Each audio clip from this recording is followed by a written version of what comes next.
Iran-backed Houthis exfoliate celebrations of religious occasions to extort Yemenis.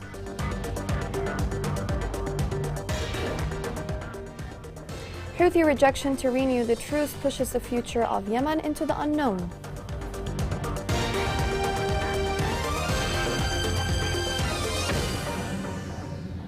Welcome to Yemen Today TV. This is the English News with me, Shazad Delbey. The Arab Parliament condemned the Houthi militia's rejection to renew the truce and extend it that was approved by the government and the Yemeni government. In addition, they also added that the parliament members said the Houthi rejected to renew the truce, which confirms its rejection of peace efforts and its determination to continue terrorist operations.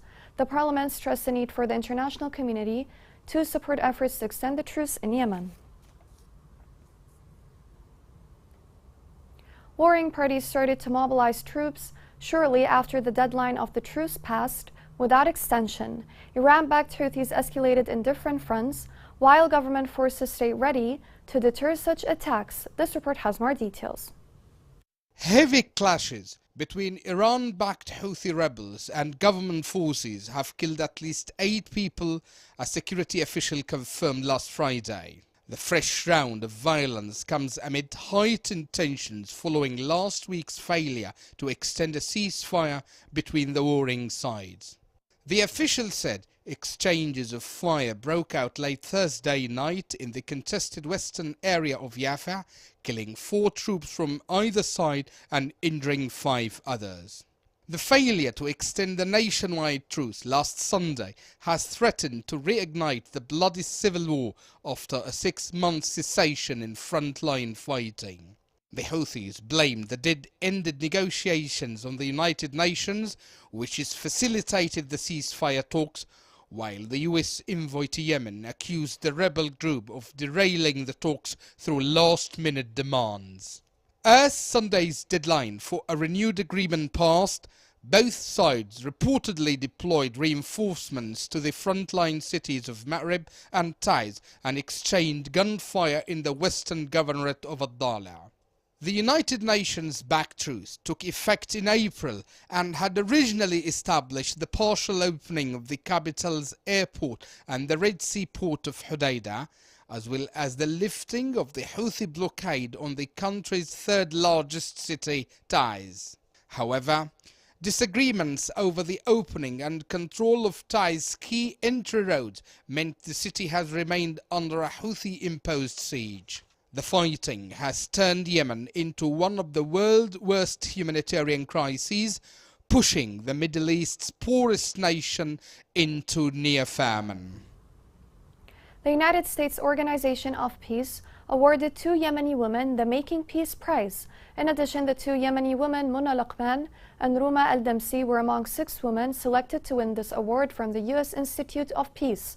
This award was presented for them as an appreciation for their efforts in achieving peace and public development. Massam announced that it removed more than 300,000 landmines and various unexploded ordnance in liberated areas. The United Nations Development Program revealed that landmines had killed and injured 1,800 civilians, including more than 600 women and children, over the last 4 years. Reports from international and local organizations confirmed that Yemen has witnessed one of the largest mine-laying operations since World War II. The Houthi militia reopened an Iranian hospital in Sana'a 13 years after closing it. They used this hospital as a center for spying. In addition, the militia changed the hospital's name and allocated more than 3.5 billion riyals to prepare it. This move is considered one of the group's largest corruption projects.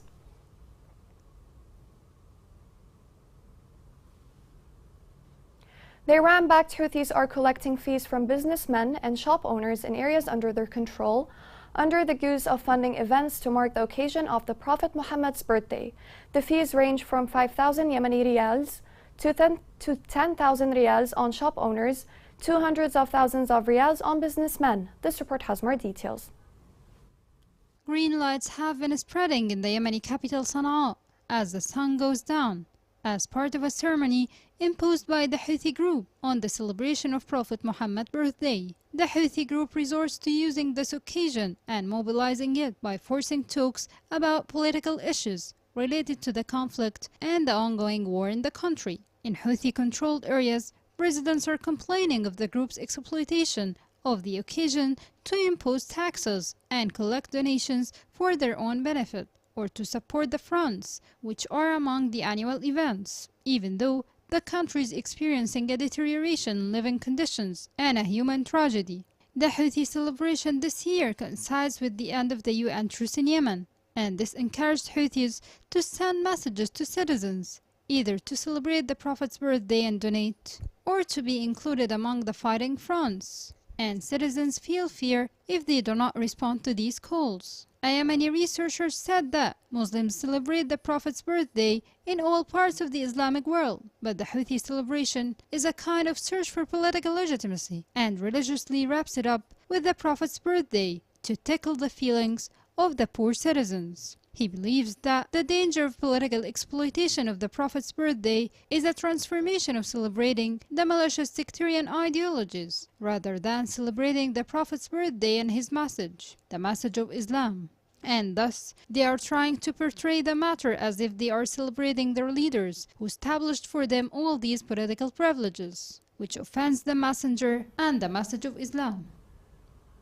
Government forces stopped a Houthi attack northwest of Sada. A local military source said that the militia tried to attack while firing heavy artillery.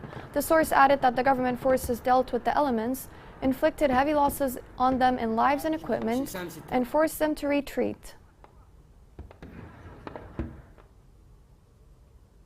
Yemeni government and Houthis failed to extend a 6-month truce. The international community has blamed the Houthis for being the reason for not extending the truce because of their demands. This report has more details. On October 2nd, the UN broker truce agreed upon in April expired without any further agreement to extend it.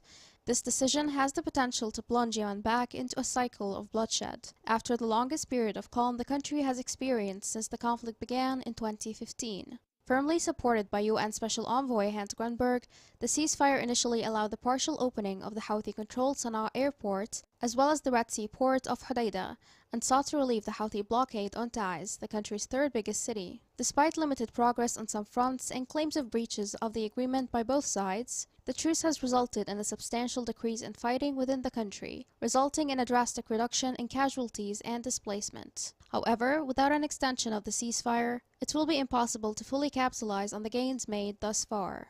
While discussions continue, both parties blame one another for allowing the agreement to expire. Yemen's government blames the Houthis, who have also rejected Grunberg's recent request to extend the ceasefire for 6 months. The Iran-backed Houthis, meanwhile, believe that many of its requests have gone unanswered, beginning with the unconditional reopening of the Sana'a airport and the total lifting of the blockade on Hodeidah. Another source of contention was the group's demand for payment to public officials in regions under its control. This request had previously stalled owing to difficulty in finding an appropriate mechanism for such payments. The failure to prolong the ceasefire in Yemen will have disastrous humanitarian ramifications. Returning to a war would certainly reverse small yet substantial improvements, resulting in further airstrikes, civilian casualties, internal displacement, and additional limitation on the provision of much-needed humanitarian aid.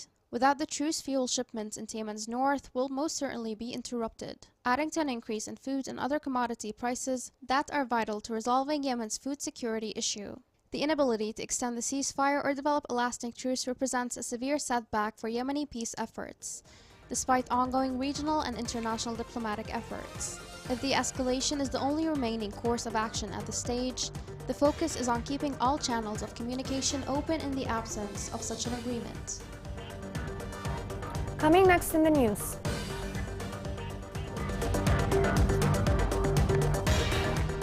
In Hodeidah, students return to schools after years of interrupted education.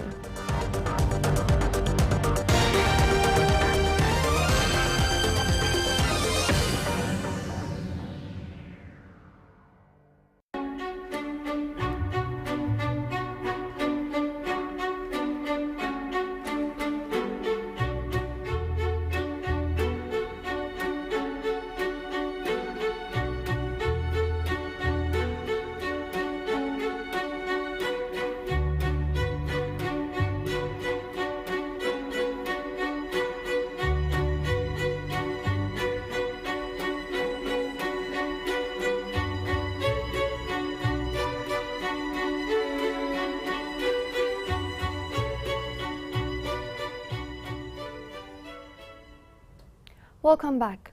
Hundreds of children in North Hodeidah have returned to school after years of interrupted education due to Houthi control over their areas. This report has more details.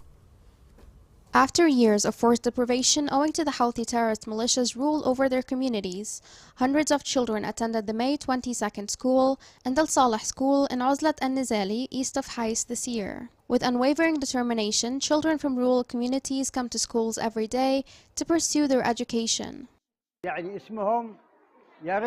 The militias have turned Al Saleh and May 22 schools into centers for mines and prisons. Students have missed up to 4 years of schooling. After years of halted education, the first grade in May 22 has nearly 500 students, and in Al Saleh school nearly 300. This is proof that militias don't seek knowledge. People are terrified of them because they are violent and barbaric. I go to school in search of education. I wish our school had gates or windows. I haven't been here in 4 years.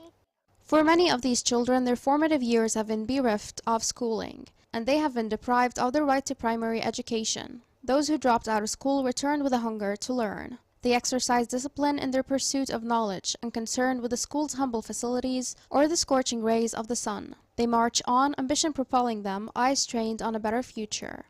I am 13 years old. I haven't gone to school in 7 years. Since the war began and the Houthis took over, our village has been recently liberated, which means I'm a first grader in school. After years of deprivation, these students revisit their schools, only to find that the war has desecrated these vital buildings, converting their schools into detention centers for civilians and morbid hubs for the manufacture of mines and explosives. Aden Electricity Corporation announced that some diesel stations have gone out of service. The General Electricity Corporation of Aden stated that the outage of a number of power plants is due to the reduction of diesel fuel. Aden Electricity Command appealed to all concerned parties to speed up the providing of power stations before the remaining functioning stations go out of service. The International Monetary Fund revealed that high global goods prices have doubled inflation and exacerbated food insecurity in Yemen. The bank estimated the annual inflation level of food prices in Yemen is at a rate between 45 to 58%.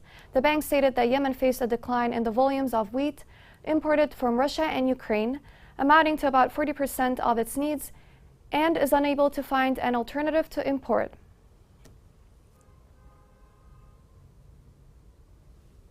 Workers of Cleanness and Improvement Fund in Hadramaut organized a protest in Muqalla.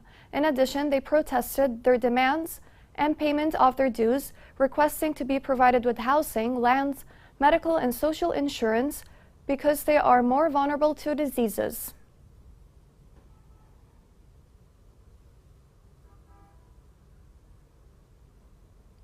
In Taz, the director of the tourism office called on local businessmen to invest in this sector in Mecca. He said that the investment law gives one investor a period of 6 months license to start working on the project. If nothing happens, the license is directly to another investor.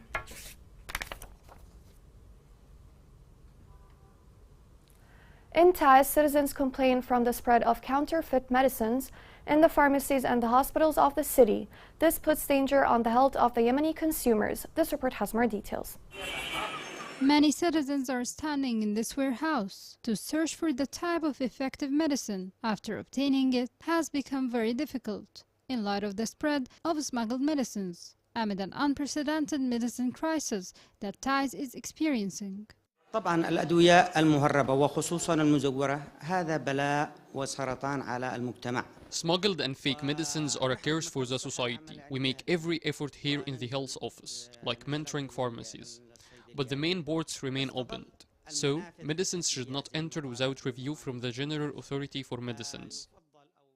For the citizen, it was compared to the medicines of the official agencies, most of which left the city at the beginning of the war, so that the alternatives remain from smuggled medicines, even if they were mined with dangerous and poisonous substances. And medicines of unknown origin represent a real threat to public health that is exacerbating day after day amid weak government oversight. كرقابة احنا مسؤولين عن الأدوية عن أي شكوى تصلنا عن الدواء. We are responsible for medicines or any complaints about them, starting from investigating and following the source of the drug, whether it is fake, and give warnings about it. In order to confront the problem, downloading a barcode reader application on a mobile phone is relatively useful to verify the source of the drug. Smuggled medicines are one of the crises that came to the brink of war, as medicine has turned into the most profitable field of trade, and the patient has turned it into a commodity. The Ministry of Public Health and Population launched a campaign to fight fever epidemics in many governorates.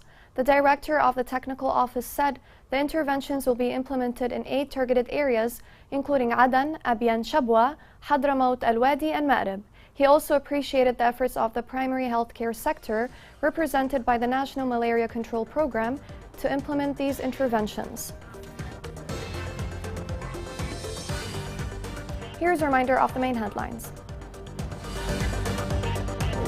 Heavy clashes erupt between government forces and Houthi militia on different fronts.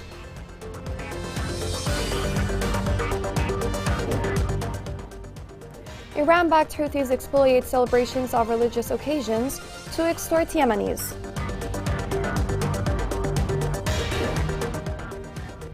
Houthi rejection to renew the truce pushes the future of Yemen into the unknown.